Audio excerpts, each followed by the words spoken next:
አሁን ባለንበት ዘመን ዓለም አሉኝ ከምትላቸው ቆፍጣና መሪዎች መሃል የሩሲያው ፕሬዝዳንት አንዱ እንደሆኑ ይታወቃል። ታዲያ እኚህ ፕሬዝዳንት ምንም እንኳን ለበርካታ ዓመታት ሀገረ ሩሲያን ያለ ተቀናቃኝ ቢመሯትም ነገሮች በሙሉ አልጋ ባልጋ አልነበሩም። ፑቲን በሕይወታቸው ካጋጠሟቸው ፈተናዎችና አደጋዎች መሃል ዋነኞቹ በጠላቶቻቸው የሚደገስላቸው የግድያ ሙከራዎች ዋነኞቹ ናቸው። ፕሬዝዳንቱ በ20 ዓመታት ውስጥ 43 የግድያ ሙከራዎች የተደረገባቸው ሲሆን ይህም ማለት ቢያንስ በዓመት አንድ ጊዜ ከግድያ ሙከራ ይተርፋሉ ማለት ነው። ታዲያ በዛሬው ቪዲዮ እኚህ አነጋጋሪውና ቆፍጣናው የሩሲያ ፕሬዝዳንት በተአምር የተረፉባቸውን 10 የግድያ ሙከራዎች የምንመለከት ይሆናል። እስከ ቪዲዮ መጨረሻ ድረስ አብራችሁን ቆዩ። ቭላድሚር ፑቲን ምንም እንኳን ከተደጋጋሚ የግድያ ሙከራ ቢተርፉም ከዚህ ጀርባ ያለው ነገር እድል ሳይሆን እጅግ ጠንካራ የሆነው ጥበቃቸው ነው ሲሉ በርካቶች ይገልጹታል። የፑቲን ጠባቂዎች እጅግ የሰለጠኑ ትምህርታቸውን በሐሳብና በተለያዩ ቁሶች ላይ ሳይሆን በእውነተኛ የህይወት አጋጣሚዎች ውስጥ ተፈትነው ያለፉ በመሆናቸው ፑቲንን ለመግደል የትኛውም አይነት ፕሮፌሽናል ቅጥር ነፍሰ ገዳይ ቢዘጋጅ እንኳን በፍጹም ሊሳካለት አልቻለም። እስኪ ወደ ኋላ መለስ ብለን በ1999 ገና ወደ ስልጣን እንደወጡ ያጋጠማቸውን የመጀመሪያውን የግድያ ሙከራ እንመልከተው። ይህ ሙከራ በራሺያ ማፊያዎች የተፈጠረ ሲሆን ምክንያቱ ደግሞ ፑቲን ገና ስልጣን ከመያዛቸው በሀገሪቱ የሚገኙ ወንበዴዎች ላይ እርምጃ መውሰድ በመጀመራቸው ነበር።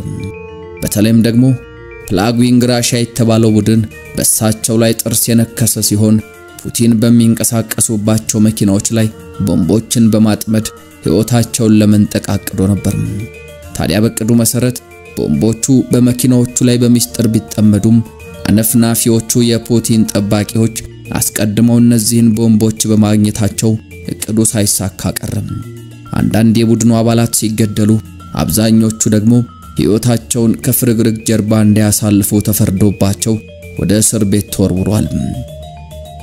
ሌላኛው ፑቲን ላይ የተፈጸመው የግድያ ሙከራ ደግሞ በሀገረ ኡዝቤኪስታን የተከሰተው አጋጣሚ ነበር። በወቅቱ ፑቲን ለጉብኝት ወደ ኡዝቤኪስታን አቅንተው የነበሩ ሲሆን በሀገሪቱ የሚገኙ ታጣቂዎች በእንግድነት የመጡትን ፑቲን እንኳን ደህና መጡ ብለው ከመቀበል ይልቅ ሞት ደግሰውላቸው ነበር። ይሁንና እነዚህ የማፊያ ቡድኖች ያቀዱት እቅድ ሳይፈጸም ተደረሰበትና ያንን የሞት ጽዋ ሳይጎነጩት አለፉ። ከአንድ ዓመት በኋላ ማለትም በ2000 ላይ ደግሞ እዚያው ሩሲያ ውስጥ በርካታ ዓመታትን በተቃዋሚነት የዘለቀው የቼት ቡድን ፑቲንን እስከ ወዲያኛው ለማስወገድ አቀደም። ታዲያ ፑቲን በገጠራማው የሀገራቸው አካባቢ የሚገኙ ነዋሪዎችን ለመጎብኘት ሲንቀሳቀሱ በመኪናዎች ላይ ጥቃት ተፈጸመ። በዚህ ጥቃት በርካታ የፑቲን ጠባቂዎች ጉዳት ቢደርስባቸውም ፑቲን ግን የፀጉራቸው አንዴትም ዘለላ ሳትነካ ከተደገሰላቸው ሞት ተረፉ። ከሁለት ዓመታት በኋላ ማለትም እንደ አውሮፓውያን አቆጣጠር በ2002 ደግሞ ፑቲን ወደ ሞት አፋፍ ደርሰው እንደተመለሱ ይነገራል። በዚህ ጊዜ የጥቃቱ መንገድ ደግሞ ምግባቸው ላይ መርዝ በመጨመር ነበር። ፑቲን በወቅቱ በክሬሚያ በሚገኝ አንድ ሆቴል ውስጥ ቁርሳቸውን እየተመገቡ ነበር።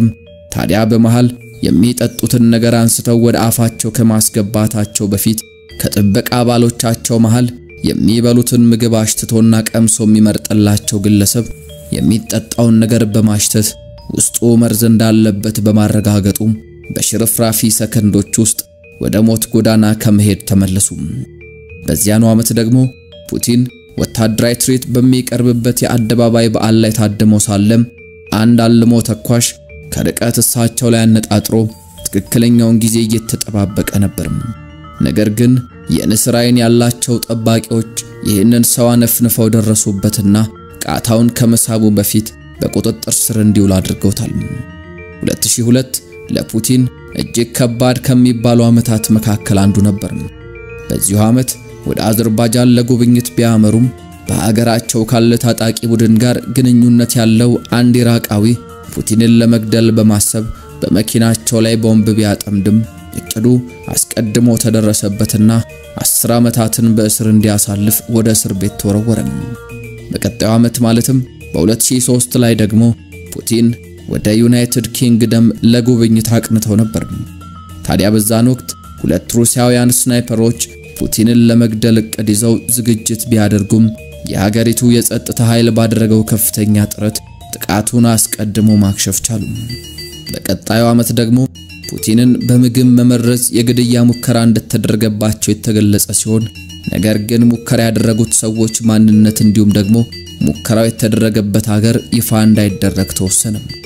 በዚህም ምንም አይነት ምግብም ሆነ መጠጥ ባለሙያዎች እስካላረጋገጡት ድረስ አጠገባቸው እንደማይደርስ ለማወቅ ተችሏል። በፑቲን ላይ ከሚደረጉ የግድያ ሙከራዎች መሃል አንዳንዶቹም ለሞት በጣም የተቃረቡ ናቸው።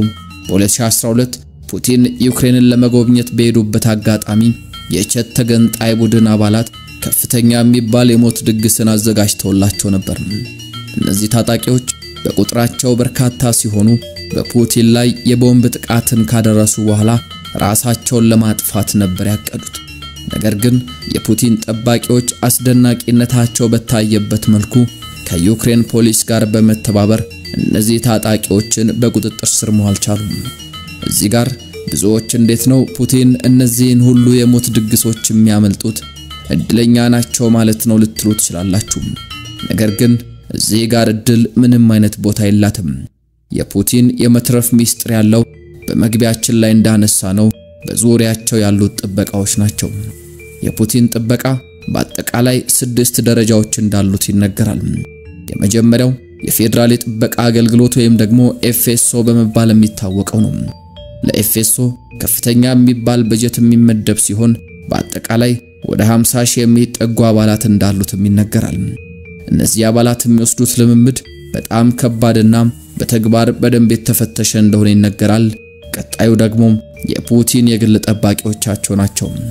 እነዚህ ጠባቂዎች የሚሰጣቸው ልምምድ በሰው አቅም ይቻላል ብሎ ለመቀበል ይከብዳሉ።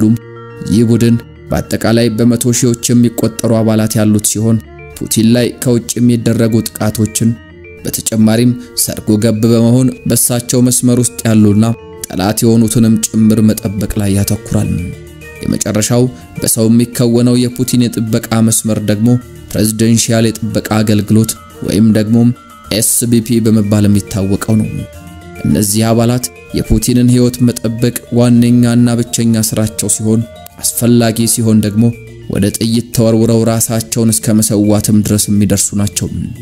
እነዚህ አባላት ፑቲን ላይ ማንኛውም ጥቃት ከመፈጸሙ አስቀድሞ የመከላከል ብቃታቸው ከፍተኛ እንደሆነ በተደጋጋሚ የተረጋገጠላቸው ናቸው። እዚህ ቡድን ውስጥ ለመግባት ከ2500 በላይ ሰዎች ፈተናውን ማለፍ አለመቻላቸው ደግሞ ምን ያክል ከባድ ልምምድ ውስጥ እንደሚያልፉ አንዱ ማሳያ ተደርጎ ይቀመጣል። የፑቲን ቦዲጋርዶች ማንኛውም ስጋት ነው ብሎ ያሰቡትን ሰው የመግደል መብት የተሰጣቸው ሲሆን በእንቅስቃሴዎችም ወቅት ስጋት ይሆናል ብሎ የደመደሙበትን ሰው እስከ ወዲያኛው ያሰናብቱታል። የፑቲን የጥበቃ ቡድን ውስጥ የሚካተቱ ሰዎች በቀድሞ ስራቸው ፖሊስ ያልነበሩ የመሆናቸው ጉዳይ የግድ ሲሆን እነዚህ ሰዎች ስፔሻል ፎርስ ውስጥ ያገለገሉና በሳይኮሎጂ ደግሞ ጥልቅ ዕውቀት ያላቸው ሊሆኑ የግድ ነው። አንድ ሰው ፊቱን አንብበው ብቻ ምን ያሰበ እንደሆነ እስከማወቅ የሚደርሱት እነዚህ ጠባቂዎች እስካሁን ምንም አይነት ጥቃት ከነሱ ሊያልፍ አልቻለም። ሌላው የእድሜ ጉዳይ ሲሆን እዚህ የጥበቃ ቡድን ውስጥ የሚካተቱት እድሜያቸው ከ19 እስከ 35 ዓመት የሆኑ ሰዎች ብቻ ናቸው። እንዲሁም ደግሞ ጥንካሬን በተመለከተ በየትኛውም የአየር ሁኔታ ያለ ድካም የሚሰሩ ሊሆኑ የግድ ነው። በተጨማሪም ቁመትና ክብደታቸውም ስታንዳርድ የተቀመጠለት ሲሆን ቢያንስ 5 ቋንቋዎችን መናገርና ፖለቲካን መረዳት ደግሞ ይጠበቅባቸዋል። የፑቲን ጠባቂዎች ሁሌም ቢሆን ሳምሶናይት በእጃቸው ይዘው የሚንቀሳቀሱ ሲሆን ይህ ሳምሶናይት ዶክመንት ወይም ደግሞ ላፕቶፕ መያዣ ሳይሆን ጥቃት በሚሰነዘርበትም ወቅት ወዲያው ተዘርግቶ ጥይት መከላከያ መሆን የሚችል ነው። ፑቲን በሚንቀሳቀሱበት ወቅት አጠገባቸው ከሚያጅቧቸው ጠባቂዎች በተጨማሪም በርቀት ሆነው አካባቢውን የሚቃኙ አለሞ ተኳሾችን በርካቶች ናቸው። በሰዎች ከሚደረገው ጥበቃ በተጨማሪም አራተኛው የጥበቃ ምዕራፍ ደግሞ ፑቲንን ይዛ የምትንቀሳቀሰው መኪና ናት። ይህች መኪና እዚያው ሩሲያ ውስጥ የምትመረት ሲሆን ከየትኛውም አቅጣጫ ጥይት ቢተኮስባትም ማታሳልፍ እንዲሁም ደግሞ የትኛውንም የኬሚካል ጥቃት መመከት የምትችል እንደሆነች ይነገራል። ሌላው ደግሞ ፑቲን አሁን በብዛት የሚንቀሳቀሱበት ባቡር ሲሆን ይህ ባቡር ልክ ከውጭ ሲመለከቱት እንደሌሎቹ ባቡር ይመስላል። ነገር ግን ውስጡ እጅግ ቅንጡና ለጥቃት የማያጋልጥ ሆኖ የተዘጋጀ ነው። አሁን ላይ ፑቲን ከመኪና ይልቅ በብዛት በዚህ ባቡር እንደሚንቀሳቀሱ ይነገራል። በአየር ላይ ለሚደረጉ ጉዞዎች ደግሞ ፑቲን እጅግ ጠንካራና ብዙ የደህንነት መጠበቂያዎች የተገጠሙለት ሄሊኮፕተርን የሚጠቀሙ ሲሆን ይህ ሄሊኮፕተር ጥይት የማይበሳው መስታወትም ጭምር የተገጠመለት ነው። የፑቲን ሄሊኮፕተር እንቅስቃሴ በሚያደርግበት ወቅት የራሺያ አየር ኃይል የጦር አውሮፕላኖች አጅበውት ይንቀሳቀሳሉ። ታዲያ ፑቲን ወደ ሌሎች ሀገራት የሚጓዙ ከሆነ ደግሞ እጅግ ግዙፍና ዘመናዊ የሆነ አውሮፕላናቸው ለዚህ ሲባል ዝግጁ ነው። ይህ አውሮፕላን የሚሳኤል መቃወሚያም ጭምር የተካተተበት ሲሆን በውስጡ እጅግ ግዙፍ የፕሬዝዳንቱ ቢሮ ይገኛል። በዚህ ቢሮ ውስጥ ሆነው የትኛውንም ትዕዛዝ ያስተላልፋሉ፣ የተለመደ ስራቸውንም ያከናውናሉ። አስገራሚው ነገር ፑቲን እዚህ አውሮፕላን ውስጥ ሆነው እየተጓዙ ድንገት ሀገራቸው አደጋ ላይ ብትወድቅና ኒውክሌር መተኮስ የግድ ቢሆንባቸው አየር ላይ ሆነው ኢላማውን አመድ የሚያደርገውን የኒውክሌር መሳሪያቸውን መተኮስ ይችላሉ። ታዲያ ይህ አውሮፕላን ከ550 ሚሊዮን ዶላር በላይ እንደሚያወጣ ይነገርለታል። አነጋጋሪውና ቆፍጣናው መሪ ፑቲን ይህ ሁሉ የጥበቃ ምዕራፍን አበጅተው ስለሚንቀሳቀሱ እሳቸውን በየትኛውም የግድያ መንገድ ማስወገድ በጣም አስቸጋሪ ነው። ለዚህም ነው በ20 ዓመታት ውስጥ ከተሞከሩባቸው 43 የግድያ ሙከራዎችም የተረፉት። ይህን ሁሉ ጥበቃ ማለፍ ቢቻል እንኳን በሃይማኖታቸው ደግሞ ፈጣሪ እንዲጠብቃቸው አብዝተው የሚማጸኑ ስለሆኑ እሳቸው ላይ የግድያ ወንጀልን መፈጸም በፍጹም የማይታሰብ ነው ብለን ይህንን ቪዲዮ ብናጠቃልለው ይቀላል።